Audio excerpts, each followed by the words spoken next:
جی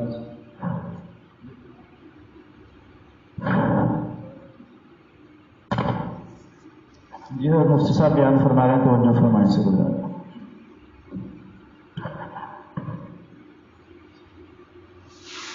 الحمد لله نحمده ونستعينه ونستغفره ونؤمن به ونتوكل عليه ونعوذ بالله من شرور أنفسنا ومن سيئات أعمالنا من يهده الله فلا مضل له ومن يضلله فلا هادي له ونشهد أن لا إله إلا الله وحده لا شريك له ونشهد أن محمدا عبده ورسوله صلى الله تعالى عليه وعلى آله وبارك وسلم تسليما كثيرا كثيرا أما بعد فأعوذ بالله السميع العليم من الشيطان الرجيم بسم الله الرحمن الرحيم ألف لام ميم ذلك الكتاب لا ريب فيه هدى للمتقين وقال تبارك وتعالى في مقام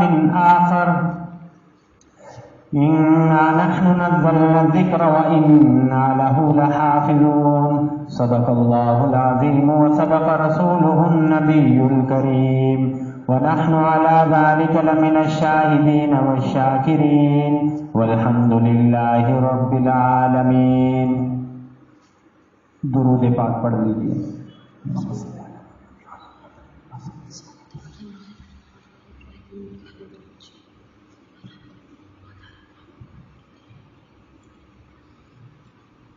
قرآن کریم کی 2 آیات آپ کے سامنے پڑھی ہیں.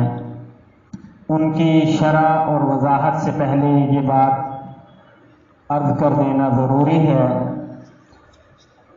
کہ یہاں پہ مدرسہ حمارہ للبنات کے اندر جو حاضری ہوئی یہ برادر کبیر حضرت مولانا مفتی سلطان صاحب دامت برکاتہم کے حکم پر ہوئی.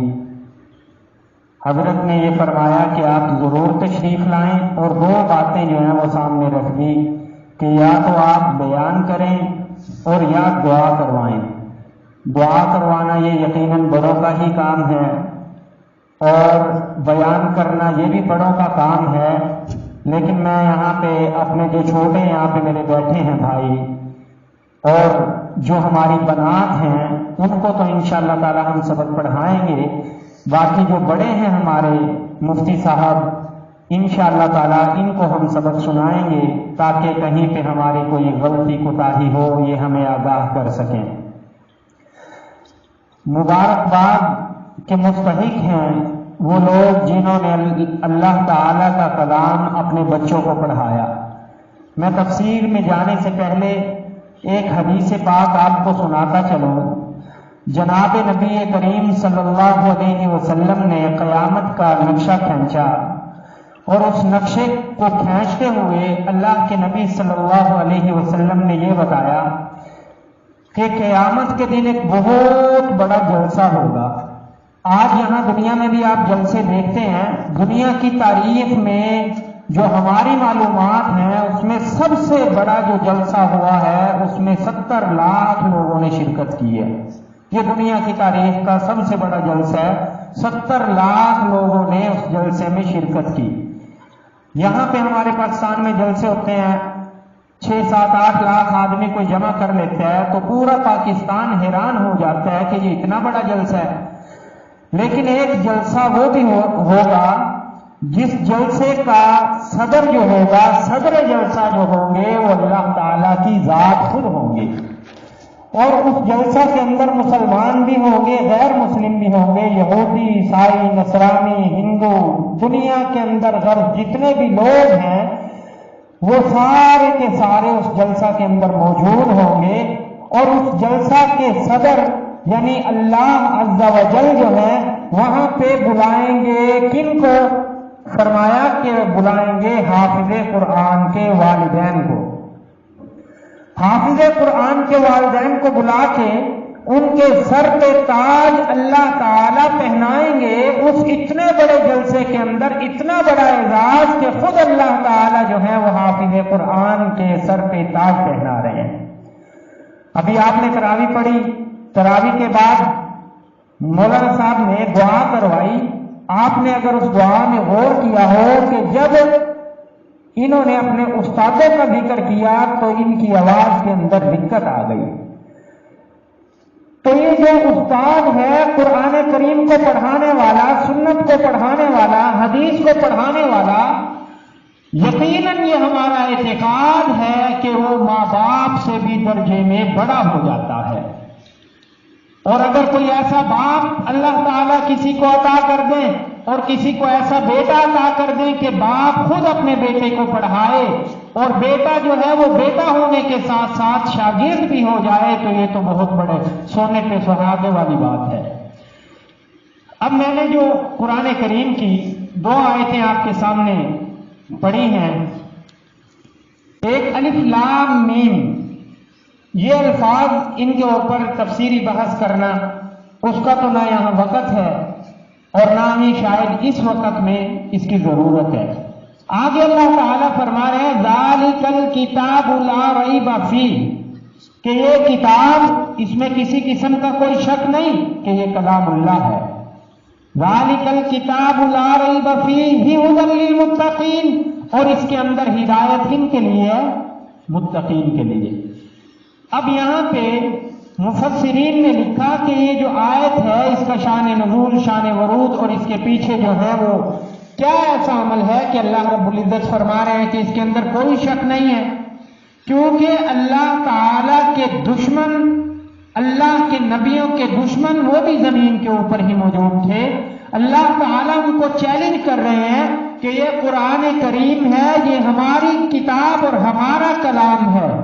ذالک الکتاب لا ریب فیہ ھدی للمتقین، اور تم اگر اس سے ہدایت نہیں حاصل کرتے تو کیا ہو گیا؟ ہمارے متقین لوگ جو اللہ سے ڈرنے والے ہیں ان کے لیے یہ ہدایت کا سامان ہے. چونکہ انہوں نے پہلے کیا کیا؟ پہلے کافروں نے یہ کیا کہ الزام لگایا جائے حضور صلی اللہ علیہ وسلم کے اوپر کہ جو آپ کے اوپر کتاب نازل ہو رہی ہے، یہ جو کتاب کلام اللہ جس کو کہہ رہے ہو آپ، یہ کلام اللہ نہیں ہے بلکہ تم خود یہ سوچ کے آتے ہو اور آ کے بیان کر دیتے ہو. اس کا جواب دیا کہ ایسا نہیں ہے. پھر اس کے اوپر عقلی دلائل قائم کر دیے، اور دلائل قائم کرنے والی ذات بھی اللہ تبارک و تعالیٰ کی ذات ہے. عقلی یعنی ہمارے لیے تو نقل ہے، کافروں کے لیے عقل دیکھیے آپ کہ کافروں کو بیان کر رہے ہیں اللہ تعالیٰ کہ اگر تم سمجھتے ہو کہ یہ کلام اللہ کا کلام نہیں بلکہ یہ محمد کا کلام ہے تو پھر ایسا کرو کہ اس جیسی کوئی صورت بنا کے دکھاؤ. یہ چیلنج کر دیا. لیکن کس کے اندر اتنی ہمت تھی؟ پھر ایک اور چیلنج کیا کہ اگر کوئی صورت نہیں بنا سکتے تو اس قرآن کریم جیسی کوئی ایک آیت بنا کے دکھاؤ. کوئی آیت بھی نہ بنا سکے. اب کافر حیران ہو گئے کہ ہمارے پاس تو اس کلام اللہ کا توڑ نہیں ہے، اب ہم کیا کریں؟ سب سے پہلے یہودیوں نے کوشش کی، جو میں نے دوسری آیت پڑھی. اب اس کی تفسیر کی طرف چلتے ہیں. دوسری آیت کیا پڑھی تھی؟ اِنَّا نَحْنُ نَزَّلْنَا الذِّكْرَ وَإِنَّا لَهُ لَحَافِظُونَ. اللہ تعالیٰ فرما رہے ہیں کہ اس قرآن مقدس کو ہم نے نازل کیا اور ہم ہی اس کی حفاظت کرنے والے ہیں. اب یہودیوں نے دیکھا کہ پہلے تو انکار والا سلسلہ چل نہ سکا، اب انہوں نے ایک اور کوشش کی، ایک اور سازش کی. انہوں نے کہا کہ مان لیا کہ یہ کلام اللہ ہے، لیکن یہ پورے کا پورا ہم تک نہیں پہنچا. یہ پورے کا پورا جناب نبی کریم صلی اللہ علیہ وسلم تک کیسے پہنچ سکتا ہے؟ اگر یہ پہاڑوں کے اوپر پیش کر دیا جاتا تو پہاڑ ریزہ ریزہ ہو جاتے. تو جبریل علیہ السلام اتنا بڑا کلام لے کے آئے، آخر ان سے کچھ ادھر ادھر ہو گیا ہوگا، ان کے اندر اتنی قوت نہیں ہے. اس کا جواب کس نے دیا؟ اللہ تعالیٰ نے دیا. کیا فرمایا؟ ذی قوت عند ذی العرش مکین. اور خدا کے بندو یہودیوں، تم آج یہ الزام لگا رہے ہو کہ حضرت جبریل علیہ السلام نے قرآن کریم ادھر ادھر کر دیا ہوگا، ان کے اندر اتنی قوت نہیں ہے کہ یہ اللہ کے کلام کو لا سکیں. اللہ تعالیٰ نے فرمایا ذی قوت عند ذی العرش مکین. اور کیا تم سمجھتے ہو کہ ادھر ادھر وہ جان بوجھ کے کر دیں گے؟ اس کا جواب بھی اللہ تعالیٰ نے خود ہی فرما دیا. ذی قوت عند ذی العرش مکین مطاع ثم امین. اور بھائی قوت والے بھی ہیں جبریل علیہ السلام اور امانت دار اور امین بھی ہیں، یہ ادھر ادھر کیسے کر دیں گے؟ یہ الزام تو اس وقت لگاتے کہ جب تمہارے کتابیں لے کے اللہ کے پاس سے جو لے کے آتے تھے وہ بھی جبریل علیہ السلام ملاتے تھے۔ یہاں پہ یہودیوں کو اللہ تعالیٰ نے جواب دیا۔ اب کافر جو ہیں اس وقت سے لے کے آج تک اسی کوشش میں ہے کہ کسی طریقے سے مسلمانوں کا قرآن جو ہے اس کا جو ہے وہ مسلمانوں کے دل کے اندر سے محبت نکل جائے، عشق نکل جائے۔ یہ پہلے دن سے کوشش ہو رہی ہے اور آج تک یہ کوشش جاری ہے۔ یہ وسیلہ تھا نا اللہ تعالیٰ کے پاس سے جناب نبی کریم صلی اللہ علیہ وسلم کے پاس کتاب اللہ کیسے آئی؟ اللہ تعالیٰ کے پاس سے قرآن کریم جو ہے وہ جناب رسول اللہ صلی اللہ علیہ وسلم کے پاس کون لے کے آیا؟ حضرت جبریل علیہ السلام۔ ان کے اوپر یہودیوں نے پہلا اٹیک کیا، پہلا اٹیک یہودیوں کے اوپر کر دیا۔ یہودیوں نے پہلا اٹیک حضرت جبریل علیہ السلام کے اوپر کر دیا کہ یہ جو ہے وہ قرآن کریم کو صحیح نہیں لے کے آ سکتے۔ اب جب اس کا جواب دے دیا تو اب دوسرا وسیلہ امت تک پہنچانے کا وہ جناب نبی کریم صلی اللہ علیہ وسلم ہے۔ اب یہودیوں نے مشرکین کے ساتھ مل کے یہ پروپیگنڈا شروع کر دیا کہ جی حضور صلی اللہ علیہ وسلم کے بارے میں نعوذ باللہ یہ تو مجنون ہے، پتہ نہیں ان کے خیالات میں کہاں سے یہ باتیں آتی ہیں۔ اس کا جواب بھی اللہ تعالیٰ نے قرآن کریم سے دیا۔ دو وسیلے ایسے ہیں کہ جن کا جواب اللہ رب العزت نے خود دیا۔ اب امت تک پہنچانے کا وسیلہ قرآن کریم، تیسرا وسیلہ جو ہے وہ کیا ہے؟ وہ صحابہ اکرام رضوان اللہ تعالی علیہم اجمعین کی جماعت ہے کہ ان کے ذریعے سے ہم تک یہ پہنچا۔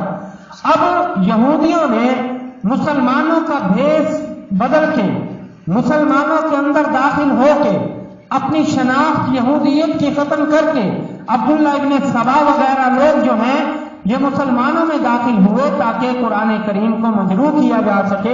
انہوں نے صحابہ اکرام رضوان اللہ تعالی علیہم اجمعین کے اوپر الزامات کی بارش کر دی اور ایسے ایسے الزامات لگائے کہ کتاب اللہ جو ہے وہ مخدوش ہو جائے۔ جب کہیں گے کہ صحابہ برے ہیں، صحابہ جو ہیں وہ بھولنے والے ہیں، صحابہ جو ہیں وہ حضور صلی اللہ علیہ وسلم کا ساتھ دینے والے نہیں ہیں، صحابہ جو ہیں وہ بدل گئے تھے، جب یہ بات کی جائے گی یہودیوں کو علم تھا کہ اس کے بعد یہ کہہ دیا جائے گا کہ دیکھو قرآن کریم حضور صلی اللہ علیہ وسلم کے اوپر پورا نازل ہوا لیکن صحابہ نے پہنچانے میں غلطی کر دی۔ اب اس کے لیے جو ہے وہ چونکہ یہ ایک وسیلہ تھا، صحابہ اکرام رضوان اللہ تعالی علیہ اجمعین کی ذات کے اوپر جو ہے یہ حملہ کیا، اللہ تعالی نے ان کا بھی جواب دیا لیکن ان کے جواب دینے کے ساتھ ساتھ امت کی ذمہ داری لگا دی کہ قرآن کریم کے جتنے بھی وسائل ہیں تم تک پہنچنے کے لیے مسلمانوں قیامت تک کے لیے تم نے ان کی حفاظت کرنی ہے، اور مسلمانوں کے اندر سے انتخاب کرنا اللہ کا کام ہے کہ وہ جس کو چاہیں گے اس قرآن کریم کے لیے منتخب کر لیں گے۔ اور اللہ تعالیٰ انتخاب کن کو کرتے ہیں؟ چھوٹا سا بچہ ہے، ہمارے مدرسے میں ایک بچی پڑھتی ہے، بالکل چھوٹی بچی ہے، اس کو اپنا نام بھی لکھنا نہیں آتا، 6-6.5 سال کی بچی ہے، اس کو اپنا نام بھی لکھنا نہیں آتا، کسی بڑے خاندان میں بھی وہ پیدا نہیں ہوئی، کسی بڑے گھرانے کی بھی وہ نہیں ہے، اپنا نام اس کو اردو میں لکھنا نہیں آتا، اس کو اردو کچھ پڑھنی نہیں آتی، لیکن اس نے الحمدللہ 16 سپارے حفظ کر لیے۔ اب بچی ہے وہ 16 سپارے حفظ کیے، اگر الحمدللہ سے شروع کرے تو قال علم تک وہ سناتی چلی جاتی ہے تو اس کی غلطیاں وہ جو حافظوں کی آتی ہیں 2-4 وہ تو آ جائیں گی، لیکن پورے کا پورا 16 سپارے وہ سنا سکتی ہے۔ اب یہ حفاظت کی ذمہ داری کس نے لی؟ انا نحن نزلنا الذکر وانا له لحافظون۔ اللہ جب حفاظت کریں گے تو وہ مسلمانوں کے گھروں میں بچے پیدا کر کے ان چھوٹے چھوٹے بچوں کے سینوں کے اندر اس قرآن کریم کو محفوظ کر دیں گے۔ دنیا جو ہے وہ اس کو مٹانے کے لیے جتنی بھی کوشش کر لے، کتاب اللہ کو کوئی مٹا سکتا ہے؟ اس کی حفاظت کا ذمہ اللہ نے لیا، اور اللہ تبارک و تعالیٰ چھوٹے چھوٹے بچوں کے سینوں کے اندر اس کو محفوظ کر دیتا ہے، اور دنیا سمجھ رہی ہوتی ہے کہ بچے نے حفظ کر لیا، یہ نہیں پتا کہ یہ تکوینی انتظام ہو رہا ہے قرآن کریم کی حفاظت کا۔ چھوٹے چھوٹے بچے قرآن کریم کو پڑھتے ہیں، الحمدللہ سے ناس تک پڑھ جاتے ہیں، کوئی غلطی نہیں آتی. یہ کیا ہے کہ اللہ تعالیٰ نے اس قرآن کریم کی حفاظت کی جو ذمہ داری لی ہے اس عالم اسباب کے اندر اللہ تعالیٰ دکھا رہے ہیں کہ تم قرآن کریم کو ختم کرنے کی کوشش کر رہے ہو. اب یہ تو مملکت خداداد پاکستان ہے جو اسلام کے نام پہ معرض وجود میں آئی. اس کے اندر تو کوئی ایسی حرکت نہیں ہو سکتی، انشاءاللہ نہیں ہو سکے گی کہ کتاب اللہ کو ختم کرنے کے لیے یا اس کے اندر ترمیم کرنے کے لیے عدالت کے اندر کوئی جو ہے وہ آدمی چلا جائے. لیکن آپ کے علم میں ہوگا، ہم تو مولوی لوگ ہیں نا، ہمارا تعلق چونکہ عالمی میڈیا کے ساتھ کم ہی ہوتا ہے. جو عالمی میڈیا سے تعلق رکھتے ہیں اور جن کا تعلق سوشل میڈیا کے ساتھ ہے وہ اس بات کو بخوبی جانتے ہیں. پچھلے مہینے کے اندر ہندوستان کے سپریم کورٹ میں وسیم رضوی نامی ایک آدمی نے ریٹ دائر کروائی اور اس نے کہا کہ قرآن کریم کے اندر سے 26 آیات کو نکالا جائے. اب ہندوستان ہے، ہندوؤں کا ملک ہے، اگرچہ جمہوری ملک ہے، وہاں پہ یہ ریٹ دائر کر دی. اب آپ کا کیا خیال ہے کہ ہندوستان کا قرآن اور ہو سکتا ہے، امریکہ کا اور ہو سکتا ہے اور پاکستان کا اور کبھی ایسا ہو سکتا ہے؟ اِنَّا نَحْنُ نَزَّلْنَا الذِّكْرَ وَإِنَّا لَهُ لَحَافِظُونَ. اللہ حفاظت کرنے والے ہیں. امریکہ کا قرآن بھی وہی، برطانیہ کا قرآن بھی وہی. حمیرہ للبنات میں جو پڑھایا جاتا ہے یہی قرآن بیت اللہ کے اندر بھی پڑھایا جاتا ہے، مسجد نبوی کے اندر بھی پڑھایا جاتا ہے. یہی قرآن کریم روئے زمین کے ہر خطے پہ پڑھایا جاتا ہے. امیر ممالک بھی یہی پڑھاتے ہیں. غریب ممالک کے مسلمان بچے اور بچیاں جو ہیں، افریقہ کے جنگلات کے اندر رہنے والے گانا کے کچھ مسلمانوں کو ہم بھی جانتے ہیں کہ ان کے پاس پہننے کے لیے کپڑے نہیں ہیں، لیکن جب وہ قرآن کریم پڑھتے ہیں تو آدمی حیران ہو جاتا ہے.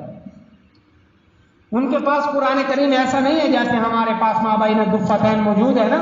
حضرت جی گانا کا مدرسہ، اس کی ویڈیو دیکھی ہم نے کہ وہاں پہ مدرسے میں چھوٹے چھوٹے بچے ہیں، کسی کا قمیض نہیں ہے، کسی کے پاس جوتا نہیں ہے، کسی کے پاس ایک ہی لمبا قمیض ہے، شلوار نہیں ہے، چھوٹے چھوٹے بچے بیٹھے ہوئے ہیں. اب وہ قرآن کریم کو یاد کر رہے ہیں. کیسے کر رہے ہیں جی؟ ان کا استاد جو ہے، ان کا استاد شیخ ابراہیم ہے، ان کے ساتھ ہماری کچھ بات چیت ہوئی. عرب کے پڑھے ہوئے ہیں، کتنی بڑی قربانی دے رہے ہیں وہاں پہ جا کے. اب ان کے پاس قرآن کریم مابین الدفتین نہیں ہے، لیکن وہ تختیوں کے اوپر سورۃ فاتحہ لکھ کے دیتے ہیں. پہلے سورۃ فاتحہ کو تختی پہ لکھ دیا، بچے کی ذمہ داری لگ گئی کہ بچے اب اس کو یاد کر. جب بچہ یاد کر لیتا ہے، سنا لیتا ہے، اس کے بعد اس کو کہا جاتا ہے کہ اب تختی کے اوپر دوبارہ سیاہی کے ساتھ آپ لکھ کے دکھاؤ. وہ کتنے عظیم بچے ہیں کہ جو قرآن کریم کو پڑھ بھی رہے ہیں اور ساتھ ساتھ لکھ بھی رہے ہیں. اصل میں یہ نہیں ہے کہ افریقہ کے جنگلات کے اندر ایسا ہو رہا ہے تو ان کے پاس اسباب نہیں. یہ اللہ تعالیٰ تھپڑ ان کے منہ پہ مار رہے ہیں جو یہ سوچتے ہیں کہ ہم قرآن کریم کو ختم کروا دیں گے. اللہ تعالیٰ دکھا رہے ہیں کہ جنگلات کے اندر جو میرے بندے موجود ہیں میں ان کے ذریعے بھی اس کی حفاظت کروا لوں گا اور ایسے کرواؤں گا ان کے چھوٹے چھوٹے بچوں کو. یہ ان کے دلوں میں بھی لکھا جائے گا اور ان کی تختیوں پہ بھی لکھا جائے گا. یہ بات آج کون سی شب ہے؟ 23ویں شب ہے. آج ہم نے تراویح میں سنا، فرمایا اِنَّا أَنزَلْنَاهُ فِي لَيْلَةِ الْقَدْرِ وَمَا أَدْرَاكَ مَا لَيْلَةُ الْقَدْرِ لَيْلَةُ الْقَدْرِ خَيْرٌ مِّنْ أَلْفِ شَهْرٍ. یہ ہے نا کہ پہلی امت کے لوگوں کی عمریں بڑی بڑی ہوا کرتی تھی، بہت بڑی بڑی عمریں ہوا کرتی تھی، تو وہ عبادات بھی لمبی لمبی کیا کرتے تھے. تو غالباً بنی اسرائیل کی ایک عورت نے وقت کے نبی سے یہ سوال کیا تھا کہ میرے بچے جو ہیں وہ بہت چھوٹی عمر میں مر جاتے ہیں، یہی کوئی 80-90 سال کی عمر میں ہمارے بچے فوت ہو جاتے ہیں. 80-90 سال کی عمر میں بچے فوت ہو جاتے ہیں. تو وقت کے نبی نے کہا کہ ایک امت آئے گی، وہ عظیم امت ہوگی، ان کی عمریں جو ہے وہ 60 سے 70 سال کے درمیان ہوگی اور کچھ آگے پیچھے ہو جائیں گی، اتنی سی عمر ہوگی. اس عورت نے پتہ کیا جواب دیا؟ معلوم ہے کیا جواب دیا؟ اس عورت نے کہا کہ اگر اتنی تھوڑی عمر میری ہوتی میں اللہ کے سامنے ایک سجدے کے اندر اپنی ساری زندگی گزار دیتی. اب جب یہ بات صحابہ کے سامنے آئی، صحابہ پریشان ہو گئے کہ یا رسول اللہ صلی اللہ علیہ وسلم انہوں نے اللہ کی اتنی عبادات کی ہیں، ہم تو ان کا مقابلہ نہیں کر سکتے۔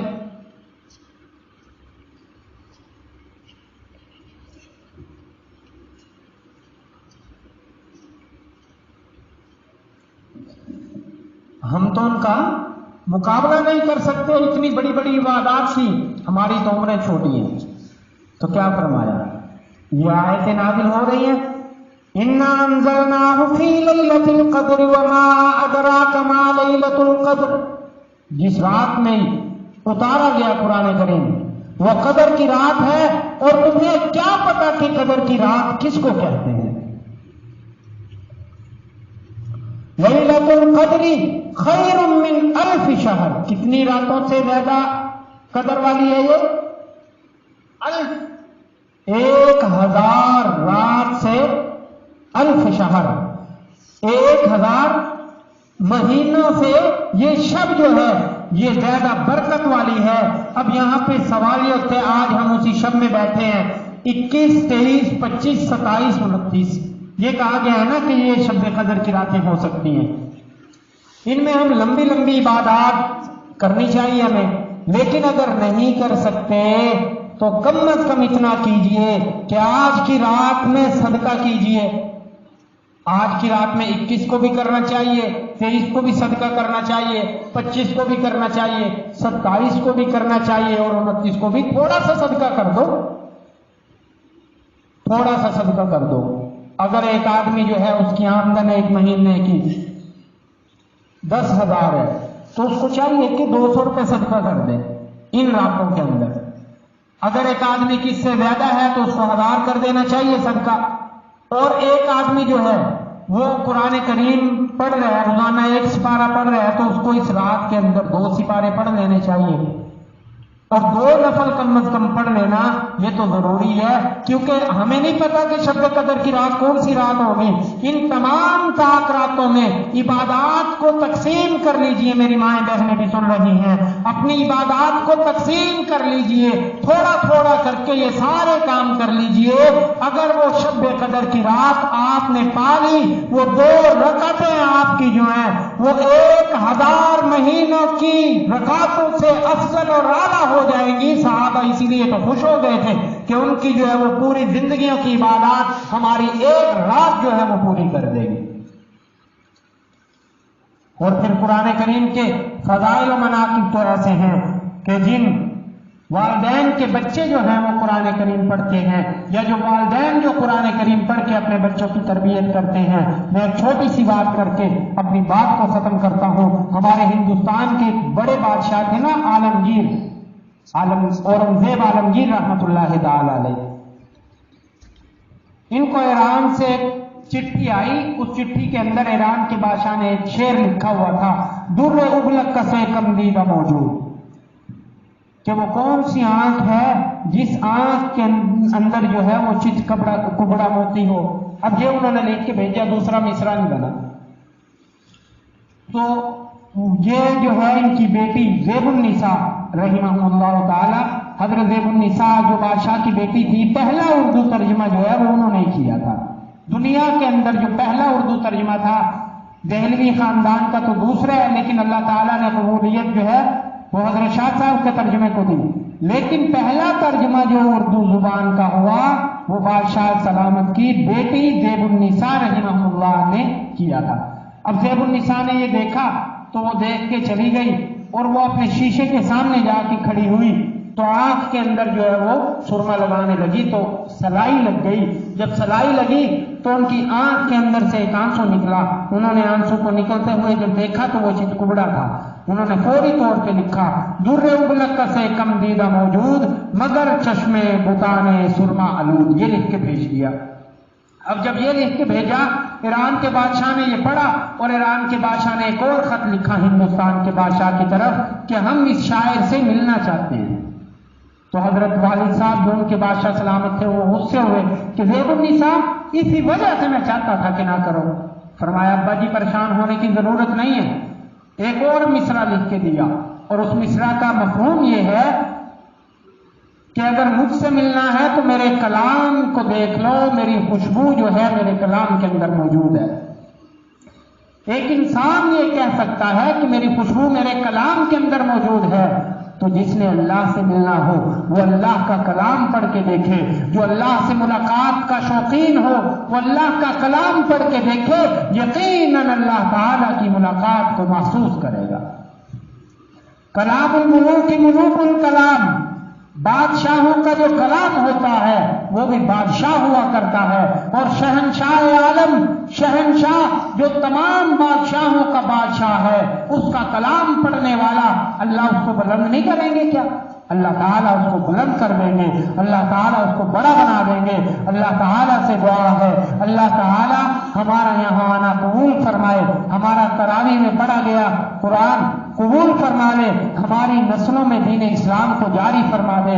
یاد رکھیے کہ قرآن کی محبت اگر ہم اپنی نسلوں کے اندر ڈال گئے تو یہی ہماری کامیابی ہے، یہی ہماری کامیابی اور یہی ہماری آخرت کی ضمانت ہے۔ اور اگر خدا نخواستہ ہم نے وہ دیکھو نا عجیب و غریب سلسلہ ہے کہ ہم اپنے بچوں کو پڑھاتے ہیں، معذرت کے ساتھ معاف کیجئے گا مجھے نہ تو لوگوں کے مزاج سمجھنے آتے ہیں اور نہ ہی لوگوں کے مزاج میں سمجھ سکتا ہوں۔ چھوٹے سے طالب علم ہے نا ہمیں کیا پتا کہ بڑے لوگوں کے کیا مزاج ہوتے ہیں کیا نہیں ہوتے۔ طالب علم تو وہی باتیں کرے گا نا کہ جو اس نے پڑھ رکھا ہے۔ تو میں آپ سے یہ کہتا ہوں کہ F for apple apple to eat common بابا ٹیک یور سیٹ وغیرہ پڑھا دو، اور یہ اس طرح کی پوائمز یاد کروا دو اپنے بچوں کو۔ یہ آپ کے بچے یاد کر لیں گے تو اس کا کیا مطلب کہ یہ آپ ان کو ABCD اس لیے پڑھا رہے ہو کہ یہ دنیا میں کامیاب شعور والے آدمی بنے؟ ایسا نہیں ہے، بلکہ اس کی حقیقت کو دنیا تسلیم کر چکی ہے کہ ہم اپنے بچوں کو انگلش اس لیے پڑھاتے ہیں کہ اچھی نوکری مل جائے۔ کیا ایسا نہیں ہے بھائی؟ اور تو کوئی مقصد نہیں ہے، جنت میں جانے کے لیے بھی پڑھتا ہے کوئی انگلش۔ آپ جنت میں جانے کے لیے پڑھ رہے ہیں انگلش، کیوں پڑھ رہے ہیں؟ تاکہ اچھی نوکری ملے۔ قبر کی تیاری کے لیے تو ہم انگریزی کبھی نہیں پڑھیں گے، کیونکہ فرشتے نے تو آ کے عربی میں سوال کرنا ہے، من ربو کا، من نبیوں کا، ما دینوں کا۔ فرشتہ تو عربی میں سوال کرے گا نا، اور ہم جو ہے وہ انگلش پڑھ رہے ہیں۔ وہ کس لیے پڑھ رہے ہیں؟ تاکہ ہماری دنیا کچھ ہو جائے، ہمیں اچھی سی ملازمت مل جائے، ہم اچھی جگہ نوکر بن جائیں۔ تو نوکر بننے کے لیے ہم یہ کر رہے ہیں نا سارا کچھ، اتنی تک وہ اپنے بچوں کو پڑھا رہے ہیں تاکہ ہمارا بچہ بڑا ہو کہ بڑا نوکر بنے۔ چھوٹا نوکر تو کوئی بھی نہیں بنوانا چاہتا، ہم سب یہی چاہتے ہیں کہ ہمارے بچے بڑے بڑے نوکر بنے، یہی چاہتے ہیں نا بھائی، یہی چاہتے ہیں ہر ماں باپ۔ تو ہم جو ہے اصل نوکر کس کے ہیں؟ اللہ اور اللہ کے رسول کے نوکر ہیں۔ اگر ہم نے اللہ اور اللہ کے رسول کی نوکری کرنی ہے تو ہمیں قرآن بھی پڑھنا پڑے گا، حدیث بھی پڑھنی پڑے گی، تبھی ہماری جو ہے یہ محبت واضح ہوگی حضور صلی اللہ علیہ وسلم کے ساتھ۔ اور پھر یہ کہ اس طرف توجہ ہی نہیں ہے، اس طرف توجہ کا نہ ہونا، یہ ہمارے ہاتھ میں انگریز نے کلہاڑا دیا تاکہ ہم اپنے پاؤں پہ ماریں۔ میں اپنی بہنوں سے، اپنی ماں سے، اپنی بیٹیوں سے اور اپنے ان بھائیوں سے یہ کہتا ہوں کہ خدا را اپنے آپ کو دین کی طرف لگا لیجئے۔ اس دنیا کے اندر کسی نے نہیں رہنا، اور یہ دنیا کسی کے باپ کی نہیں ہے۔ یہ دنیا سے جو آئے وہ چلے گئے، ہم نے بھی چلے جانا ہے۔ اور آج کل تو کرونا کا ماحول ہے، ہر آدمی کو یہ خوف ہے کہ پتہ نہیں کس وقت لگے گا اور کب چلے جائیں گے۔ اس سے پہلے اللہ کو منا لیں اور یہ نیت کر لیں کہ ہم حفظ قرآن کریں گی۔ بڑی خواتین ہیں وہ بھی یہ نیت کر لیں کہ ہم حفظ کریں گی، چھوٹی عمر کی بچیاں ہیں وہ بھی یہ نیت کر لیں کہ ہم حفظ قرآن کریں گی۔ آپ بھی یہاں پہ موجود ہیں، آپ بھی یہ نیت کر لیں کہ ہم قرآن بھی پڑھیں گے، حدیث بھی پڑھیں گے۔ نیت کرنے کا فائدہ یہ ہوگا کہ اگر اسی حالت میں ہم مر گئے اور ہم نے پڑھنا شروع کر دیا، قیامت کے دن حافظ قرآن میں اٹھائے جائیں گے۔ اور ہم اسی حالت میں مر گئے تو حضرت ابراہیم علیہ السلام ہمارے استاد ہوں گے، وہ جنت میں ہمیں قرآن کریم کی تکمیل کروائیں گے۔ وما علینا الا البلاغ المبین۔